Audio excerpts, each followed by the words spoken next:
Hello, hello, hello. Welcome to Kindred Skulls.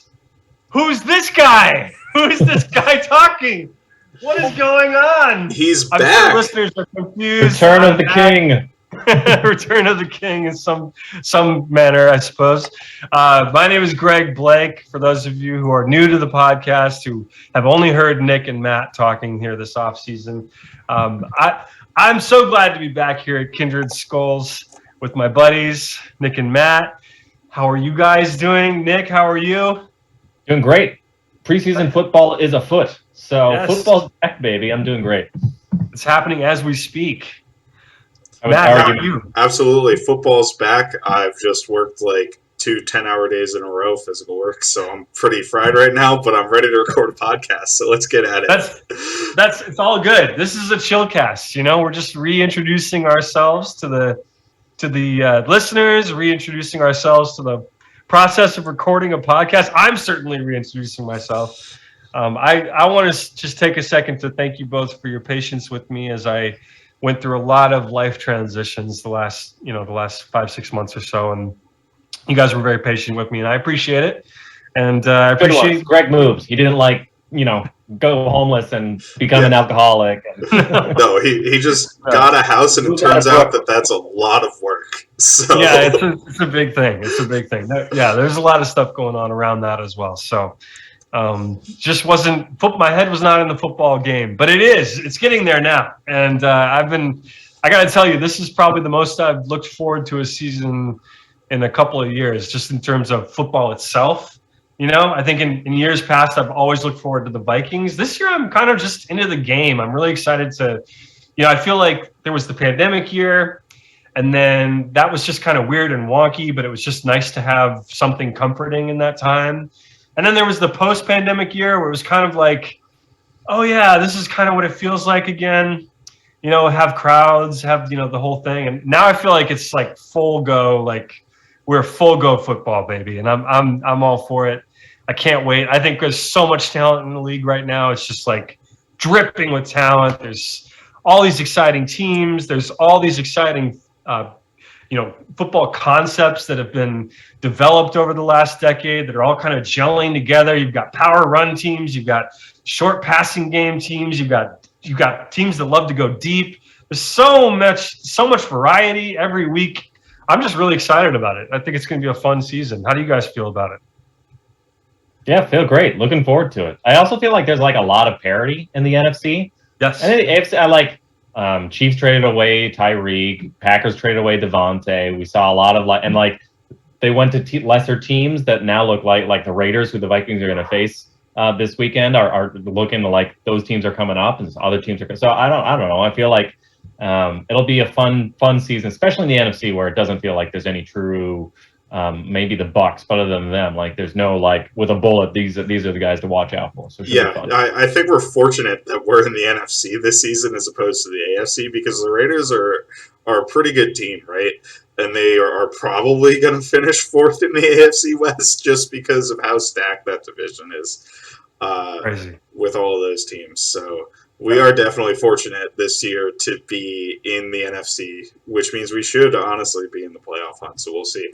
And we got football back now, right? With training camp, we had the Hall of Fame game last weekend. It feels like football's finally back after the long, devastating offseason, as it always is.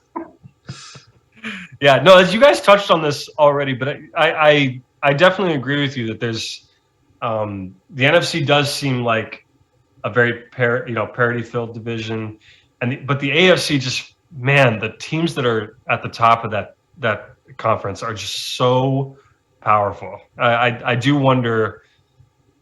It's going to be interesting. It's going to be an interesting year. I'm looking forward to it.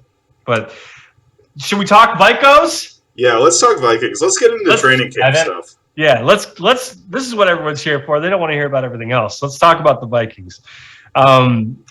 Nick, you're a little more plugged in this year than Matt and I into what's going on in camp, and I've definitely been I've been paying attention, but I'm not like in it the way that you are. And Matt's been very busy with work. Why don't you tell us what's your impression of training camp so far? Just an overall impression. What's the feel of the team? How are things looking? Yeah, it's interesting. I feel like it's a little high energy, and it's also a little bit more relaxed in camp. Kevin O'Connell, I feel like you're seeing the sports science stuff. They're taking it really easy with guys like Wongwu being held out, Caleb Evans being held out. Like anytime anyone gets nicked up, they wrap them in bubble wrap. They're giving veterans, guys over 30, a lot of rest days. That also happens to allow Ed Ingram, Lewis Seen, and Andrew Booth Jr., their first 3 picks in this year's draft, to get a lot of snaps with the first team.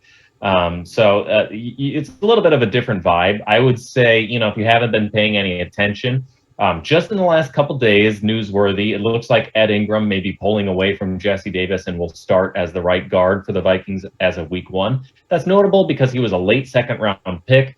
It took Brian O'Neill halfway into the year to take over as a second-rounder. It took Ezra Cleveland half the year to come in there. So for Ed Ingram to come in and start day 1, I think is a positive sign. Jesse Davis doesn't necessarily provide the biggest competition, but the fact that he's already, beginning of August, middle of August, and he's already starting to lock down the position is a good sign. And we talked about this on our Ed Ingram podcast, or on our the second day two prospects recap, and we think, Matt and I think you'll agree, he can step in here as certainly as a pass protector, certainly against bull rushers. You worry a little bit about the lunging, the leaning, being secure in his pass sets, maintaining that half-man relationship. And as a run blocker, there's some questions about how athletic he is to sort of execute all the blocks there. But should be an upgrade.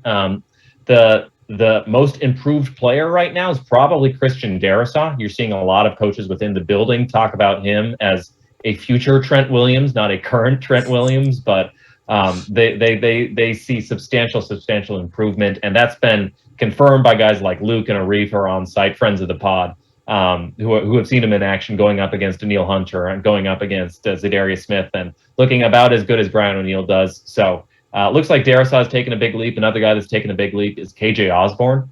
I've seen a lot of predictions that Osborne looks better than Adam Thielen right now. Thielen will probably still feast in the red zone, but when it comes to between the 20s, KJ Osborne might be the guy. I think Arif went so far as to say, however big the leap was last year, the leap he's made this year is even bigger, which is insane because last year he wasn't even predicted to make the roster. So that's great to see from him. That's awesome. So those are kind of the big storylines. I think with the other rookies, Booth is rotating in with the ones. He had some run with the ones today, but it looks like Cam Dantzler, if we're going to talk about most improved player on the defense, I think Dantzler's probably stacked together a lot of really good practices. So it's starting to look like Dantzler. If we can get something out of Dantzler this year, that's huge. Yeah, that would be great. And then Seen has rotated in with the ones at fair amount, and they're looking to get 3 safeties on the field a fair amount. At Donatel and Mike Pettin, both very creative play callers. Donatel more at the back end, and Pettin more with the front 7 or the blitz 2 lines. So with the fronts. So I think they'll find ways to get Seen on the field. But right now, Seen doesn't. Bynum seems to be giving him a good run for his money, and it doesn't look like Bynum's about to give up that starting position anytime soon. So that's kind of the rookie update. Kind of guys who are taking a step forward. If there are guys whose stocks are down a little bit, if we're going to do stock report, I'd say Bradbury looks not great, but I mean, it looks like the same. It's like the same Bradbury who's, does some special things in the run game and then gets destroyed in one-on-ones and pass protection. So Darren Olson reported earlier today that the Vikings are looking into trade candidates at center. So we'll monitor that, see if anything happens there. On the defensive side, I guess Zadarius Smith hasn't had any necessarily splash plays. I hear a lot of the wide receivers just destroying the cornerbacks a little bit. So Dantzler, even, he's had lots of positive plays, but rougher plays. And I think that's going to happen anytime you're going up against Justin Jefferson, who's just demolishing everyone. Jefferson and Daniil Hunter. That one Jefferson route you posted a couple days ago against Pappy, it was so nasty. The out route. Yeah, just destroyed him. Yeah, and it's funny. It's very simple. He's not doing anything too fancy. He's just boom, gets him to bite on the wrong leverage and then just goes. And he's next thing you know, the guy's left in the dust with his hips turned the wrong way. So Jefferson and Daniil Hunt are both the best players on the team. Hopefully they stay healthy into the year because those I think are going to be your 2 most valuable players. Oh, and went this far without talking about the quarterbacks. Cousins looks great. It looks like this new offense is starting to unlock things for him. It seems like the players are really happy with the new offense. But the backups don't look rosterable. So, Yeah. Wrap Cousins in bubble wrap right now. It sounds like he's sick, might have COVID. They didn't say he doesn't have COVID, which is probably a good sign that he does have COVID. So, if anything, good to build up the immunity now rather than later in the season. But there's your 5 minutes of training camp digest in case you've been enjoying your Minnesota summer, not paying attention. So yeah. So a couple things just to throw in there, kind of building off of those points. The QB2 battle. I mean, we were screwed anyway. Honestly, like. It's the same situation as the Green Bay game last year. As soon as Kirk was out, we were screwed, right? Like, and unfortunately, it doesn't seem like Mond, has risen to the occasion, or he wouldn't be co-QB2 on the depth chart with Sean Mannion, right? Like, Sean Mannion's not an NFL Anytime starter. you're co-QB2, you're probably not very good. It's probably not a good sign that they don't want to hurt somebody's feelings by putting him QB3, which I feel like is probably the case with Mond in this scenario. I'd like to see him play some games first, but I hear you. I want to see him play in the preseason for sure, which I'm sure we'll get ample opportunity for him to play in the preseason. Yeah. Bradbury, definitely still concerning that he has anchor issues. And I think it was Kevin O'Connell had, a press conference where he was asked about Bradbury, and he said, like, specifically, he does a lot of good things in the run game, and then he has those anchor issues, and you can a lot of times scheme up to help out with that, and I think Ed Ingram, if we're able to get him in there, will be a decent part of doing that, but O'Connell said, yeah, he still needs to work technically when defenses isolate him, which is something teams will target because they know it's a weakness for him. Like, he still needs to be able to hold up to some extent, and it sounds like he's still struggling with that, so that's a little bit frustrating. I was listening to Brandon Thorne earlier today, and he made the interesting point that, like, anytime you have one of these, like, really undersized centers, on sub 300, they're just going to struggle when they go up against, like, nose guards that are bull rushing them. Yep. It's just like the clip that went viral on Twitter of the Eagles rookie nose guard, Jordan Davis. Oh, yeah, just Cam Jurgens. Cam Jurgens, another undersized center. That's just kind of how it's going to go when it's just physics when you're outweighed by 50 pounds or whatever. But he made the point that, like, the Eagles with Jason Kelce is also one of those undersized athletic centers, and he said the Eagles actually this was a weakness of Kelce's, especially early on, and they just always surrounded him by, like, big, tough, stout dude like Brandon Brooks. Forever, they always had, like, really good guards. So that's not to say that teams will still, on 3rd and 8, they're still going to be able to isolate Bradbury with 5-man, blitz calls and get them in one-on-one situations where the guards won't be able to help out, a running back won't be able to help out. But having somebody like Ed Ingram, and as we're Cleveland no longer being like a rookie or a sophomore, having more of a veteran next to him, I think both of those things are positive, especially even Ingram being his strength being he's stout. He stops guys in their tracks with his anchor. So that's something of a positive.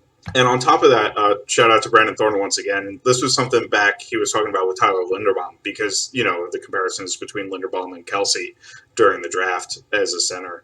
And what the Eagles do specifically is they leave their tackles on islands 100% of the time. And I think that's something that in pass production, we can do more now with the development of Darason, hopefully, right? Tying that back into your first point where Darason is developing into what seems like a pretty good left tackle. Obviously, we feel pretty good about Brian O'Neill over on the right side, right? One of the probably top 5 right tackles in the NFL. So if we can start to leave those guys on islands and leave the guards more inside, it's harder to exploit Bradbury in pass protection. So I'm hoping that we see that if he is our starting center, right? Because it's something we desperately need to keep Cousins clean up the middle. And then just flipping over to the defense, the rookies not starting right away, I think is probably a good thing for the team overall because, like you said, it sounds like Cam Dantzler's playing really well in camp. It sounds like Cam Bynum's playing really well in camp. And we have those guys playing well. Guys, especially Bynum, obviously, we were very hopeful for after how he played last year. If he's kept that level in the limited time that he had, if he's kept that level of play up, that's awesome because we got a starting safety in the 4th round or whatever. And we have Lewis Seen who can be kind of a weapon around the field, I think, in different places. And we have versatility because I think all 3 guys can do multiple things. So, getting all 3 of them on the field doesn't hurt us. And if we have another corner, that'd be awesome. Because you need more than 2 quality starting corners, quality outside corners, period. especially After last year, I would take just one. Well, we had one. We had one last year. Yeah, that's true. They got to get that Patrick one. Peterson. Yeah. Yeah, did a good job for us. Well, good. I think the buzz has certainly been very positive, and everyone is just dancing on Mike Zimmer's grave. It's really disgusting to see, and I'm happy. I'm happy that things are positive. I hope that they come out of the gates swinging, and certainly they have enough talent to. On the offensive side of the ball, we have no excuses on that It's side. not a bad roster. It's not like a contending roster, but they had, I think, 6 Pro Bowlers last year, and some guys that probably should have been Pro Bowlers. So, I think betting markets have them in the 9-8 team, and I've said I think that's probably right. But it doesn't take too many bouts of good luck for this team to end up being making noise in the playoffs. Any team with the receiver group like we've got, there's just no excuses on offense. You've got running backs who can all run. You've got one of the best receiving groups in the NFL. And Kirk's a good quarterback. We should give Kirk his due. Is that he's a good quarterback at least. Hey, listen, if you've been reading Twitter, he might as well be the top 5 quarterback in the NFL. We don't need to go that far. It's out of control right now. He is a quality NFL quarterback with the weapons he has. We really should have an efficient offense. Justin Jefferson might catch 2,000 yards this year. And that's JJ2K. JJ2K, baby. I want to see it because he's certainly. It just seems like that's destiny for him, and I think it's going to be awesome to watch. I really do. It feels like it won't even matter who's throwing him the ball. Honestly, that's how good he is. But I'm excited. Careful what you wish for. You're going to get a Kellen Mond game in there, and I want a Kellen Mond game. No, that's just me though. I'm the only one on that island anymore. So one last thing on the team overall. Just I do think we're a little bit thin in terms of depth still. I talked about it being really nice if Cam Dantzler and Cam Bynum are starters, but behind them, I don't really think we have guys at those positions that can start. Linebacker, I don't trust anybody outside of our top 2 guys. Right. Edge rusher, I still don't really trust anybody outside of our top 2 guys. Matt, this is the time for positivity. All that stuff will come. I will say the thing that stops us. You have to consider. We hired that Rams guy. We're never getting. That's true. Nobody's getting hurt ever again. Absolutely. Nobody's ever getting injured again. Fair play. I think this time of year, it's all rainbows and sunshine. We're gonna let it. We're just gonna let it be. Yeah. We're just gonna let it happen. Right. Everything's fun. And to that end, it's time to play 10 questions with the guys. Okay, and this is partially my great idea. Bit name. Yes. You really brainstormed that one, Greg. I stared at that screen. You had all off season too. You had all off season.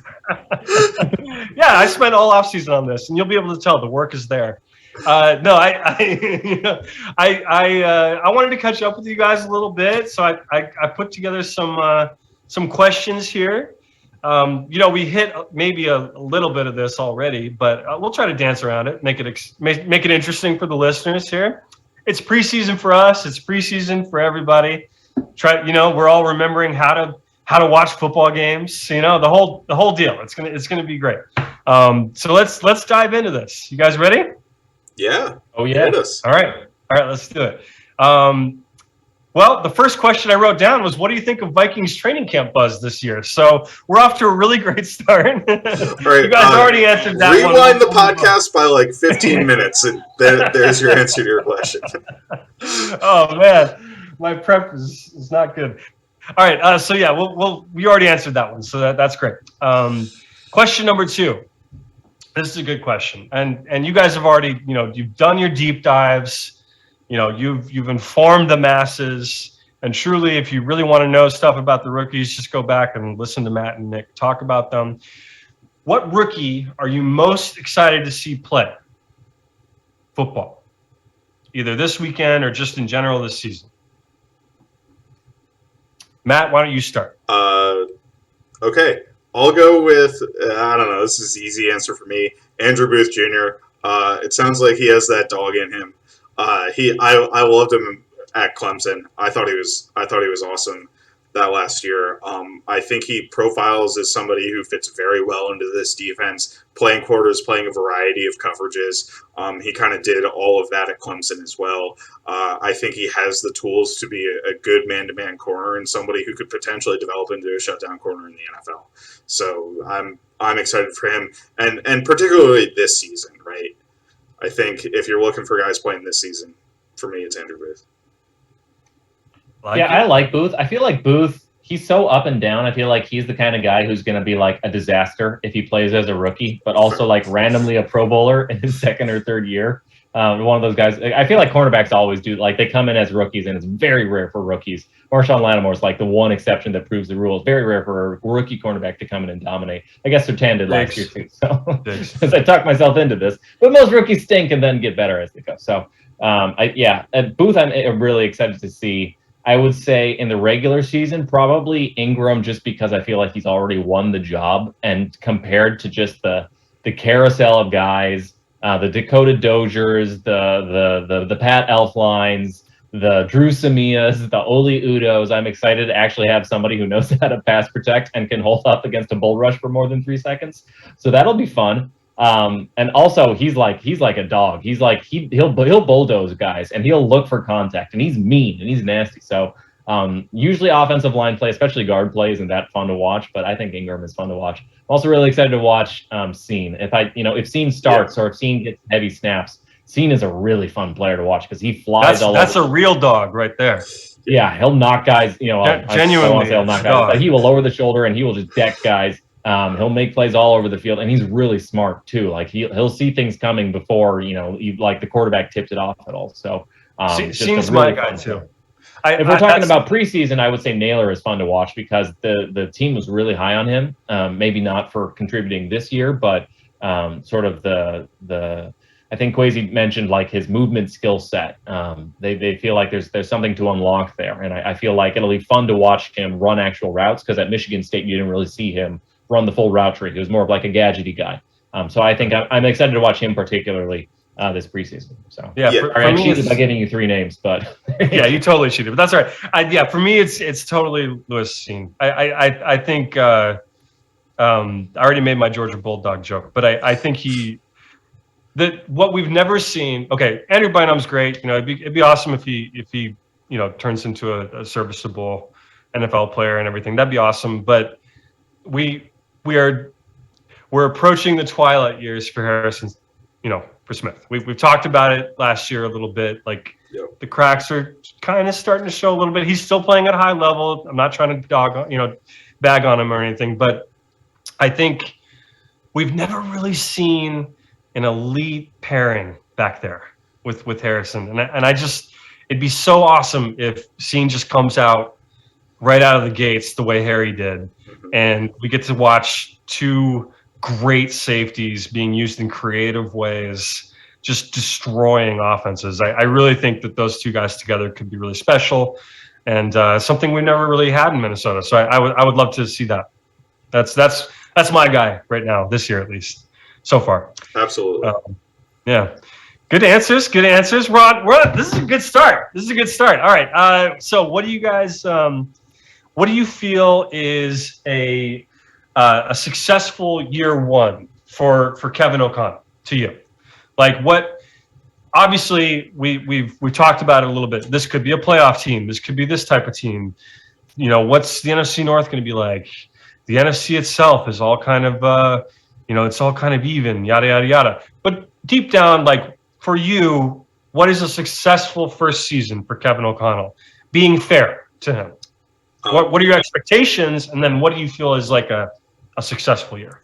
So my personal expectations for the Vikings, like Nick said earlier, kind of 9-8 fringe playoff team, right? We sneak into the wild card. I guess what I expect is the offense to still kind of have to stutter out in some instances, right? And ultimately, to me, what Kevin O'Connell needs to unlock is the next level of Kirk Cousins. Now, that doesn't need to be all the time Kirk Cousins is a perfect quarterback, but it does need to become like he is consistently taking aggressive opportunities and putting the team in position to win games.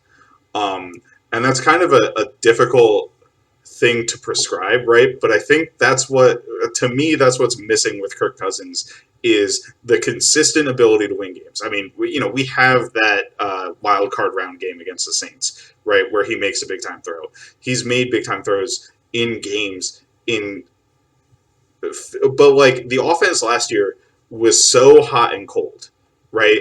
Where we'd go great for a period of time and then we'd just go dead cold where we couldn't, convert a first down to save our lives. And it let teams back in games consistently throughout the season. We need to get a consistently good offense and a well-called offense, right? We complained about Kubiak, at times last year. I thought there were things he did well. I thought there were things that he didn't do great. But I think based on the moves we made this offseason, we should expect this to be a playoff team. And if we're not making the playoffs this season, I think, I like the front office change. But if we're not making the playoffs this season, barring, catastrophic injuries, whatever, right, I think there has to be a change made at quarterback after the end of the year is kind of my personal opinion, right? I think this roster, as it stands, is good enough to make the playoffs. And if we're not making the playoffs, we need to look somewhere else there. So if I were to summarize your thought, it's that you want to see a playoff team. Yeah. Given the hire, given everything that we went through this offseason, that's your expectation. So a successful year to you would be a playoff berth, and Kirk Cousins plays consistent high-level football all season long. Yep. Yeah, basically, Kevin O'Connell does what he was brought in to do, which is make Kirk Cousins, bring Kirk Cousins to the next level as a quarterback. I think that's fair. Nick, how about you? What's a successful year one? It's funny. Maybe Matt and I have been podcasting too long with. I had the exact same answer. I think this is like an 8-9, 9-8 team. I think it won't take much luck for them to eke into the playoffs. So I think a successful season would result in a playoff appearance. I don't think they need to win for people to feel worried about Kevin O'Connell. Is he on the hot seat or anything? But I think a successful year is a playoff berth. I don't think you don't need that. He's probably got a longer leash. He's only the first year coach. But you'd like to see some progression. This is a team that's been stuck in a rut, missed the playoffs last couple of years. To make the playoffs, break out of that would be, I think, a good initial reward on investment, even if they don't go all the way this year. And I would say, in particular, Kevin O'Connell was brought in because, Mike Zimmer and Cousins they clashed. Zimmer was a defensive guru, but people didn't like how he didn't take enough ownership of the offense or wasn't as involved in the offense. So we got this McVay offensive coordinator, this right-hand man of McVay, to unlock Kirk Cousins. So I would love to see Kirk Cousins have a year where his rank in EPA per play is higher than his rank in PFF grade, which is a very nerdy way of looking at it. But Kirk always he has great he puts up all these great stats. Oh, his passer rating is the fourth best in the NFL. Oh, his PFF grade is he's actually the eighth best PFF grade. And then but why doesn't he win games? And you can say, oh, it's the defense. But you actually look at his EPA per play, which is everything else included, and includes the fact that Kirk is not the best at executing on third downs, and oftentimes will chuck it way too deep or chuck it way too short. And sometimes that's offensive design and blah, blah, blah, blah, blah. But you go back to Kirk Cousins when he was with Sean McVay in 2015 with the Washington, and he was the fifth best. He had the fifth best EPA per play in the league, and that was with the Vikings offense right now is more talented than that 2015 Washington team. So I feel like there's the ingredients there for Kirk Cousins to finally be the guy. And there are elements to his game. You look at the footwork, it's wow, it's so precise. And you look at the accuracy, and it's he's one of the most accurate passers in the league, and he can execute a play as well as anybody in the league right now. So, especially with Breeze and Brady retired. So he's just a very good quarterback. But then at the end of the day, you look at it, his for all the glittering stats, he's always a 500 quarterback over his time in Minnesota, and his EPA per play is it was 14th last year. So, the offensive efficiency overall was 16th in EPA per play. So it wasn't a good offense last year. I see a lot of people we got rid of Mike Zimmer, therefore all our problems are solved. No, the offense wasn't good either last year. For all the weapons they had, they weren't that good. So a successful season to me involves Kirk Cousins actually playing like a good quarterback. and playing winning football, which is something that for all the, as much as he follows the rules and as much as his like passer rating and PFF grade might look nice, it hasn't always resulted in wins. So I would like to see Kirk Cousins play a winning style of football. And to try to put this into words, and I don't know if this is going to work because it's hard, but Kirk needs to stop making the correct decision and kind of start trusting plays and playmakers more. So Kirk is very good at making the correct decision. He'll go through his reads and take the check down every single time when it's there, instead of a situation like when Aaron Rodgers has a backup cornerback go into the game, and he just puts Devontae Adams on that cornerback and throws the ball to Devontae. Well, he can't do that anymore, but you know what I mean. Like, he targets the same player over and over until they force him to stop doing that. And then he does something different. Like, Kirk needs to start exploiting the defense's weakness rather than taking what the defense gives him, if that makes sense. So that kind of turned into a Kirk Cousins answer for both of you. Now, I'm not saying that to poke fun at you. I think it's relevant because a lot of, Matt, you said it, a lot of the hiring of Kevin O'Connell, for better or worse, they're tying, again, the fate of this franchise to this guy. So you guys are right. It's got to be a winner. It's got to be. And I wasn't sure how I felt, but hearing you both talk about it, it's pretty clear to me it's got to be a playoff team. And if it's not, then there has to be even more changes. You've got, supposedly you have the talent, so let's see it. It's a lot of pressure for a first-year coach, and I hope he's up for it. I will say, I think the Kirk contract extension set us up for this crossroads again next year.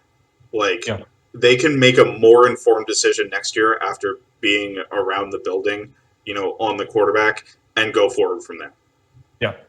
I'm making a solemn promise to you both this season in an effort to not turn every week into my own little soapbox about Kirk Cousins. I'm calling him the quarterback all year, and I'm not going to talk about my feelings, my opinions.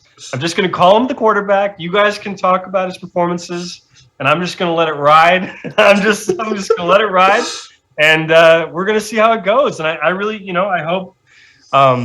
Well, we're going to get to another question later. I'll tell you what my feeling is, but very good answers from both of you. I think it kind of lays out clearly, just how much pressure is on Kevin O'Connell in year one. A young head coach, first opportunity. I really hope that he's not, he doesn't wilt under the pressure, and I don't think he will. He's a Super Bowl coach, so hopefully he's up for it. I think he is. We'll see how it goes. Good answers, boys. All right, move on to question number 4. Okay, now the answer to this might seem obvious. I encourage you to dig deep to this question. Okay, who is the veteran most likely to flourish under the new regime? Okay, guy who's been with the team, or maybe someone we brought in. Who's the player that you're looking at and going, you know what, this whole situation, I think it's going to be really, really good for them. Who's your guy? Who seems like they're going to take, be really, really great this year with this new group? I would say because that's Kevin O'Connell's calling card is elevating the court. I mean, look at what happened with Matthew Stafford. He was a perennial mediocre. Detroit's never gonna amount to anything. His first year in LA, and he wins a Super Bowl. So I feel like Kirk's the superficial answer. I feel like my answer would probably be Patrick Peterson, just because last year he played well, but he was playing in that Zimmer sort of man match style defense, and he didn't have an interception all year for the first time in his career until week 17. He finally got one. But this Darason defense is going to play a lot more top-down zone defense, allow a lot more interception opportunities. And Peterson, who's made a lot of those Pro Bowls off of his playmaking, I feel like he's going to have the opportunity to play with a lot more of an attack mindset. And I feel like that's where you're going to see his veteran savvy put to good use as well, because he reads routes really, really well, and he wasn't given the opportunity to do it a lot last year, just because he ended up playing zone match or man match with the ultimate coverage. His back was to the quarterback, following the player. So I feel like this being able to play more off coverage, more down, is going to allow him to rack up more turnovers. So that's a player who I feel like this defensive scheme is going to advantage. Yeah. My answer is going to be Justin Jefferson and I feel like that's the unfairly obvious. That's the name I wanted to hear. Because, I mean, it's just we are going to focus. We are not going to be afraid to pass, right, in this offense. And I think Mike Zimmer definitely did. The influence Mike Zimmer did exert on the offense was running the ball more often. I feel like that's a pretty fair statement and a very valid criticism of Zimmer. Like the way he handled the offense, especially these past couple of years with Kirk Cousins, was not good. Like there were obvious flaws there. So I think that opening up the offense and the system that used Cooper Kupp in to get him a ridiculous amount of yardage. Like I don't think Justin Jefferson fits the Cooper Kupp role 1-to-1. Whatever you want to, everybody loves talking about the freaking Cooper Kupp role, but I think he's really going to be unlocked in this system. It's true though. And I mean, honestly, he got 1,600 yards last year. Like, it's not very common for receivers to get 1,600 yards. So maybe he doesn't, blow the doors off of that. But I think he will continue to be, right now, I think you can see him as a top 5 wide receiver, right? I think you'll start to view him as a top 3 wide receiver after this season, just as a general consensus across the league. The other one who I'm not sure... JJ2K. That's what we're rooting for all season. The other one who I'm not really sure if this counts because I think he's reached his peak and it was a couple years ago. He just has to come back from injuries. Is Danielle Hunter, right? I think Donatel's blitz scheme should be pretty solid. Fangio has did a good job with blitzing, and that's not to say Mike Zimmer was one of the best blitz designers in the NFL, right? So that's not to say that's not the case, but the Fangio Donatel blitzes focus a lot more on the edge rushers than the Zimmer ones did, right? Where we'd be sending linebackers and a lot of times we'd get secondary players free. I think this will move Hunter around to get him free more often, and that's kind of exciting for him as well. Good answers. That JJ was going to be my answer as well. I just feel like, he's poised for a huge year. So I'm not going to belabor the point. Okay, cool. Let's keep it moving here. Okay, so I threw in some fun questions, maybe a little shorter here, but we'll just play with it here. Now, I'm not being snarky, but will Irv Smith play a complete season? Are we going to see a complete season from our second-round tight end this year? What do you guys think? I think he plays week 1. I don't think the thumb ligament surgery or whatever he had is going to hold him back from week 1, but the man has yet, I think, to play a full season, so I would not bet on him lasting 17 games now. So, especially at tight end where you're doing a lot of physical contact, you're a blocker too. So it's a lot of strain you put on your body every week. So I'm gonna guess no. I'm concerned for sure. Our tight end depth is probably the most concerning thing on the roster because I guess the coaching staff loves Johnny Mont. We're actually getting buzz about our 6'6", never played tight end prospect or whatever. Yeah, maybe Zach Davidson is awesome. Oh, we think he can start. You never know. Yeah, okay. We'll start Zach Davidson. Screw it. Zach Davidson can't block and he can't catch, but boy, other than that, man, he's sure he's big and fast, isn't he? He's like Moritz Boringer out there. Like, what are we talking about? That guy is not going to make an impact on the football field. It is a concern. It's a concern. I hope he's able to develop. I do, but yeah, of course. But we are in trouble if Irv Smith isn't healthy and isn't very impactful because I don't think we've seen proof that Irv Smith is really all that good in the first place. So he had moments. He's had moments, and I think that's why that. And I'm telling you, you go watch him at Alabama, and you think he's going to be a superstar. So I do wonder, like I hope we see something from him. I honestly forget he's on the team sometimes. Like, I'm not being snarky. I really am not. It's this guy. He's like this sort of ghostly figure who's kind of floated around the team here. And I hope he makes an impact this year. I really do. Okay. Swear to God, that wasn't snarky. I honestly was curious if you guys thought he was going to, make an impact this year. Yeah, absolutely. All right. Let's move on to the next question. Let me just get my thing up here. I'm striking through that question. Okay. What's that, Nick? Questions with the boys, number 5. Yeah, 10 questions for the guys. Number 5, or I guess number 6. Okay, so serious question, and I think you kind of already touched on this, Nick. that I think I know where you're going to go with this, but will Adam Thielen maintain his spot amongst the top players in the game this year, or do we start to see Adam start to fade a little bit? What do you guys think? Silence. That's what I like. Reports from camp, which may or may not mean anything. I mean, last year Jamar Chase we were all laughing at how he can't catch. Says that he might have taken a slight step back right now.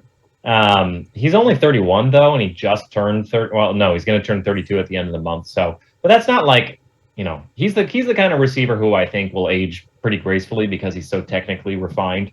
And he's always been a good athlete, but it's not like he relies on his elite athleticism. He's never been like, a burner. He's not like a, Deshaun Jackson type. So I feel like his game is going to age pretty gracefully. And he's also never been like, I don't know, the bendiest or like the most fluid in his routes. So I feel like his game will age well, but I also feel like we probably already started to see him take a step back. His yards per route run has gone down each of the last 3 years. Part of that's just because, JJ came along and was amazing. But I feel like we've already started to see a little bit of a decline, at least in the yards, maybe not in the touchdowns. And I think we'll probably see the touchdowns continue, especially without Kyle Rudolph, with Irv Smith.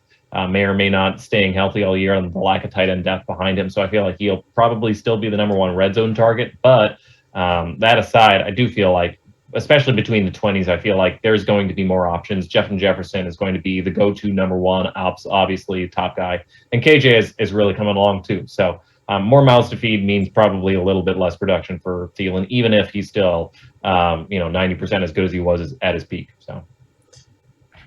Yeah, I think he's fallen off clearly from his peak, right? He was a top 10 wide receiver in the NFL probably for a couple of years there, and he's just simply isn't that. He's kind of hard to place with the injuries the past 2 seasons, where he scored a ton of touchdowns, but then also hasn't had the production.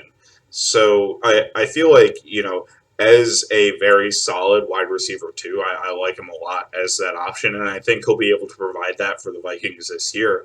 And like Nick said with KJ Osborne, if he's playing really well, that's an added bonus for the Vikings, right? Because you've got Justin Jefferson, superstar, right? But then you have 2 wide receiver 2 caliber players behind that. So I feel like a fringe top 20 wide receiver is a realistic range for Adam Thielen. Personally. Okay. So we're a little wishy-washy, but we think he's still got it in him. That's kind of what I'm hearing. I think he can still absolutely play on the football field. Like Nick said, I think his game will age well. Like he's good at releases. He can get open. Like he can create separation. He's never been a perfect route runner, but he's good at creating separation. And his contested catchability, I don't think that goes away for guys. Maybe it does. Maybe I'm wrong. Don't forget these baby soft hands. Yeah, exactly. Those baby soft hands. Yeah, I agree with you guys. I think he's still got it in him, which just means all the more greatness to be expected with KJ Osborne coming on as well. Got to get the ball in those guys' hands. All right. So piggybacking off that, question number 7. Again, we already kind of teased this a little bit, but these are the pivotal figures on the team. We have to talk about them. Do we still think Harry plays at a high level this year? Do we think Harry Smith is still the man? Is he still a top 10? He's the oldest safety in the NFL, if you can fucking believe it. Yeah, I heard that the other day. I think he does. I think he still played very well last year. I'm not sure if he's a top 5 safety in the NFL, although I would argue that he was within that range last year. But you look at what the Broncos did with Kareem Jackson, who they brought over from Houston. He was a corner. Granted, he corner transitioned to safety. He played great for at least 1 or 2 seasons in this exact same defense. Obviously, Smith's a very cerebral player. He's still going to be good around the box. I think he still has the physicality to be able to win in that area. Like I will say, I think that's something that probably doesn't diminish with time. And I think the coverages he's going to be asked to do aren't coverages where aging and slowing down and being less quick due to aging are going to affect him. Like the Fangio style defense might be even perfect for him because he's asked to do a lot of things top down. He's not often asked to take on wide receivers one-on-one. A lot of times he's going to have corner help. And if it is wide receivers one-on-one, it's the number 3 coming across the field that he's taking vertical, and I think he can still do that. Yeah, more quarters coverage will help him. I mean, Zim still had him doing a lot of like middle field close, like single high type stuff. Yep. So that I feel like is probably not playing to his strengths at this point. But yeah, I mean, it's funny. Somebody asked Harry at a press conference just a few days ago, like, how's it feel to be the oldest safety in the league? And Harry was like, oh, Devin McCourty, I'm not the oldest. Do your research. So apparently he's the second oldest. So going. I took that and ran with it. I didn't even realize. Sorry. Hey, you made the same mistake that a Star Tribune reporter made. So don't beat yourself up too much. Yeah, no, I feel like his game is gonna translate really well with his defense. Reports from training camp says he looks like the same old Harry. He's still doing crazy blitzes off the edge and showing blitz pre-snap and then rotating to deep coverage. So and his game, like Matt said, is one that ages. It's not athleticism reliant. He was never, even coming out as a youngster out of Notre Dame, he was never he was never Earl Thomas with his athleticism. So he'll I think he's not going to be 2017 Harry, but he's still going to be a very good player, I think. Yeah, as long as he can lay the wood, I think he's still going to be a useful football player for a while to come. So I do hope that is the case. Okay, cool. All right, so this is another question that may be kind of obvious, but it might not be. So I'm going to ask it anyway. Who other than the quarterback, I don't want to hear it, who other than the quarterback is a player we cannot afford to lose, period? Like, now, I'm going to caution you. Your instinct may be to say JJ. We've talked a lot about him tonight. Obviously, losing JJ would be absolutely devastating to this team. I'm acknowledging that. Theoretically, though, we might be able to mishmash a receiving group together and kind of move the ball, in his absence. So maybe that's not the guy. I don't know. You guys tell me. Who's the guy that we absolutely have to have on the field? If we lose him, the whole season might be lost. To you, other than the quarterback. I think it's Hunter. I mean, JJ is an argument. He's the most valuable player on the team. But, like, Hunter, the scheme is designed to have a fearsome pass rush with the front four, especially on the edge. This is not a defense that has a penetrating 3-technique pass rusher designed to get one-on-ones. You're looking at more over front. So it's really the 2 pass rushers. And it helps that we brought in Zadarius Smith, but Zadarius Smith, 1, is not necessarily... Zadarius is more like your 1B, I think, to your 1A type pass rusher. I'm not sure you want Zadarius Smith being like your go-to guy. And if Hunter goes down, we're looking at DJ Wanham or Patrick Jones as the replacement. And that's, going from Justin Jefferson to KJ Osborne or even to Amir Smith-Marset. DJ Wanham took snaps with the ones this week. Get out of here. I've seen enough of DJ Wanham trying to hold a gap and run defense and getting run off the screen by a tight end that I don't want to see him playing 60% of snaps on a defense anymore. So I'm happy that he might be coming along as a pass rusher, but I've seen enough of DJ Wanham as a starter. So I feel like especially the defense, the Donatell's defense puts so much. It doesn't like to blitz. And it's really dependent on its edge rushers getting home. And Daniil Hunter is the dude that we're kind of relying on that, especially when Patrick Peterson's 1 year older. Dantzler is, he got beat out by Bashaud Breeland last year. So as much as he's taken a leap this year, I'm going to hold off on penciling him in for the Pro Bowl. Andrew Booth is a very up and down rookie, and Evans, the guy behind him, is also a rookie. So, these quarterbacks are not people I would trust in, with my life. So it's really, if we lose Hunter, those guys are all going to be tested very hard, and I get concerned about that. And we saw what happened. We saw what happened the last 2 years without Hunter. The defense stunk. So, and that was with a mastermind, Mike Zimmer, trying to scheme up blitzes, and they were still second in the league in sacks last year, but the defense still stunk. So. It really needs Hunter to work. And I get the argument for JJ because he probably is the most valuable player on the team. He's arguably a top 5, top 3 wide receiver in the NFL. But we have good depth at wide receiver, especially compared to edge rusher. So that's kind of what I was getting at. So thank you for So welcome to Kindred Skulls, the #1 podcast for hating on DJ Wanham. The answer is Daniil Hunter. I don't know. Luke on Locked On might give you a run for his money, but I can't pretend anything else, honestly, because like Nick said, the point is. Outside of quarterback, most important position in football, that's cheating for this question, right? We have wide receivers. That's the only reason that I said we that. have wide receivers who are capable of catching passes. We don't have edge rushers who are capable of rushing passer outside of our top two guys. So, Zadarius Smith might be the second most important player on the roster, honestly. And who knows? DJ Wanham could very well be improved. I'll believe it when I see it. Show me on the field. So just to be clear, what you guys are telling me is that the two most important players on the team that we cannot afford to lose are our injury-prone defense. Missed last season with injury, yes. Okay, I just wanted to make sure that you guys were saying that and that I was hearing it correctly. Because I actually agree with you. I think those, if I thought about it long and hard, those would probably be the names I come up with as well. Have I mentioned that I'm concerned about the depth on our roster, guys? It's a little concerning. I hope that doesn't happen. That I really genuinely hope it doesn't happen for a variety of reasons. Okay, cool. Good answer. Yeah, I probably would have said the same thing. All right, 2 more questions, guys. 2 more questions. I think they're fun ones. Okay, this is the way too early to ask this question. Okay, we have literally not seen a single minute of football. But just based on roster construction, camp buzz, your general excitements, do you feel like this is a championship team? Because we've all agreed that this is a playoff team. That's our expectation, right? We want to see playoffs. That's my hope.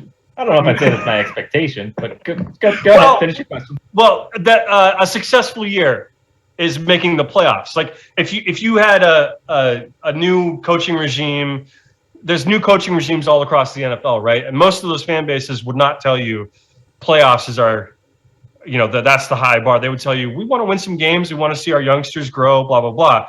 Our group is different. We've been to the playoffs with some of these guys. Like we've been to the tippy top. We've been to the NFC Championship game with some of these guys. So, it's a weird mix of players. So playoffs is kind of like, that's the bar, kind of. So do you guys think, given that, this is a championship team? Do we have the tools to win a championship? Just based on where we're at, right? In this moment. We haven't seen them play. I think we absolutely have the tools to win a championship. Honestly, I think we've got stars on 3 levels, proven NFL stars on 3 levels of the defense. Now, again, this comes with the caveat: everybody needs to stay healthy. If people start getting injured, we're in big trouble. But on the upper range of outcomes, look, Danielle Hunter is a blue chip player. Eric Kendricks is a blue chip player. Harrison Smith, I think, is still a blue chip player. We have a high level of potential in the secondary, right? It's certainly not formed. But if we hit right on Lewis Seen and Andrew Booth Jr., I think we got 2 NFL starters right away if they play well. Again, this is an incredible amount has to go right, but I think an incredible amount has to go right to win a championship regardless. We have one of the best group of offensive weapons, from Dalvin to JJ to Adam Thielen to KJ Osborne, in the NFL. The quarterback... We haven't even talked about Dalvin Cook. Yeah. That's how much talent we have on this team. Yeah, that's how much talent we have on this team. We haven't talked about Dalvin Cook. The quarterback that's a fact. Is a very good quarterback. The hope with the head coach hire was that the quarterback can be unlocked like Sean McVay unlocked Matthew Stafford, right? You see the Rams trade for Matthew Stafford, go out and win the Super Bowl. You try to get that guy who can unlock your quarterback like the Lions weren't able to do for so long with Stafford. And then now Sean McVay all of a sudden gets him and he doesn't, right? That's the hope with the head coach. You hope he's able to do that. Finally, we need the offensive line to hold up, right? So that's a lot of things that need to go right in an upper range of outcome. I think Seen and Booth have the talent to be quality starting players. I think outside of that, we have enough blue chip talent on the defense to be a very good defense if that goes right. And on the offense, outside of all the blue chip talent we have, we need to get the offensive line right, or at least to where the interior doesn't let up pressure and affect Kirk Cousins.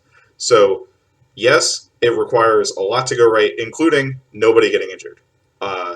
So that's kind of it's a very tight rope, right? We don't have the very strong chances where we can withstand a couple injuries to players, but on the upper range of outcomes, sure. Okay, I like that answer. Nick, do you agree? Do you have Similar take? I would say never, but right now, like betting markets have this as maybe a 9-win team. So I would say let's start with making the playoffs and see what happens. I agree. The talent is there. If this team stays healthy, Daniil Hunter and Zadarius Smith, I think are probably a top 5 pass rusher duo in the NFL. But you're talking about 2 guys who missed, most of the last couple of years. So that's a big if. And I don't think we should expect them to stay healthy all year. So if it comes to the playoffs and this team is still very healthy, Greg, what is this? For our listeners, I'm making a little image with my fingers of a finger man tiptoeing around the answer. Okay, yeah. I mean, the potential is there. The skill players are very, very good. I mean, Justin Jefferson, Adam Thielen, Dalvin Cook, Irv Smith, KJ Osborne, CJ Ham. That's a pretty good cast of characters. Problem is, the offensive line is bad. It's below average, and almost everyone on the offensive line is better run blockers than pass protectors. I think that's true of Darason, Cleveland, probably Brian O'Neill, although he's good at both. And the only exception, I think, Bradbury, obviously true also, but Ingram is the only exception. But Ingram is also a rookie. Most rookies suck, so I'm not going to get too excited about Ed Ingram starting. So I don't know. A lot of things. The other thing is yes, they have blue chip guys on the defense, but they're all over 30, like Patrick Peterson, Harrison Smith, Eric Kendricks had a bit of a down year last year. So and then the other guys, Smith and Hunter, are very injury prone. So I don't know. They're a talented team. They're a talented roster, but you're counting on too many lucky things to go right to talk about sniffing a Super Bowl. So I don't know. Yeah. So on one end of the spectrum, we have Matt saying, basically, if we stay healthy, we have every chance to do it. On the other end of the spectrum, you have Nick saying, I don't know. There's Matt and I are basically saying the same thing here. Yeah, coming at it from different. Yeah. I'm gonna go. Both a million things have to go right. So. I'm gonna go strong the other way. All right, and I'm gonna preface this by saying, you guys know how I feel about the way the offseason went. There's some things I really liked about it. There's some things I didn't like about it. Felt we didn't go far enough with certain things. Blah blah blah. I felt like it was an opportunity to, take a whole new direction, like completely new direction, and we didn't take that because we felt we have enough talent on the roster to win a Super Bowl. That is, to me, just like last year, that is my expectation. If you can't win a Super Bowl, what are you doing? I don't, what else are we doing? I'm not satisfied with 9 wins, weekly sort of limping into the playoffs. I want to watch a team that is aiming for the highest level, always. So I'm not talking about Kevin O'Connell specifically. I'm not talking about Kwesi specifically. I'm not even talking about individual players specifically. I just look at all the decisions we made. To me, these are the decisions that all revolve around the idea that we think we have what it takes right now. So win me a Super Bowl. Show me. Put your cards on the table. Let's go. Otherwise, I don't really understand what this all was. I don't really know what we're doing here.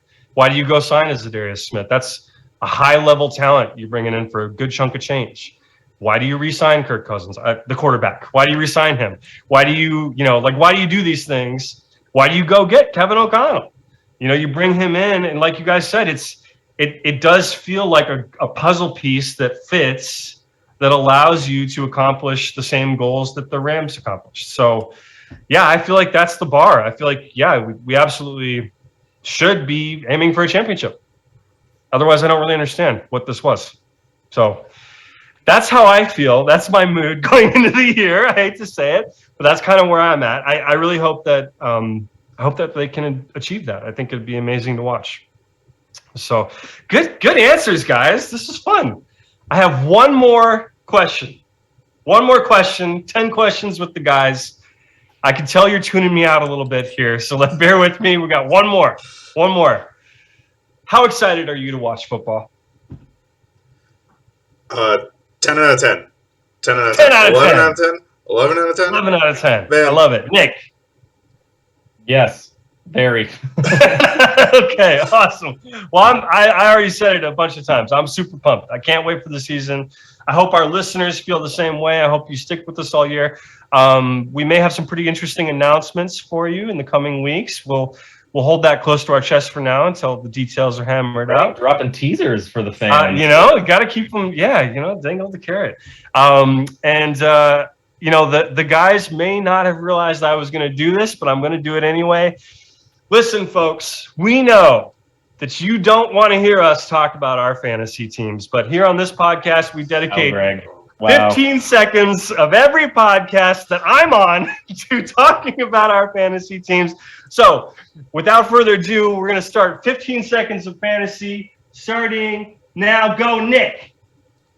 You guys voted me as having the best depth. So, for the third year in a row, I will have the best depth. If nothing else. Matt. I just outbid Greg for some 49ers running back I can't even remember the name of. I am so pumped for my team. I've been building this squad for 2 years, and it's coming to fruition this year. All right, guys. You can find us on Twitter at Kindred Skulls. You can find us on YouTube by searching for Kindred Skulls.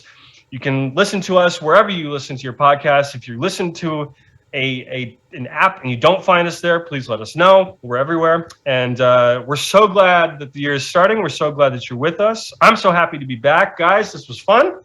Cool, baby. The first round corner wouldn't do us any harm. Oh, another first round corner wouldn't do us any harm. Oh, another first round corner wouldn't do us any harm. And we'll all cheer on behind, and we'll score.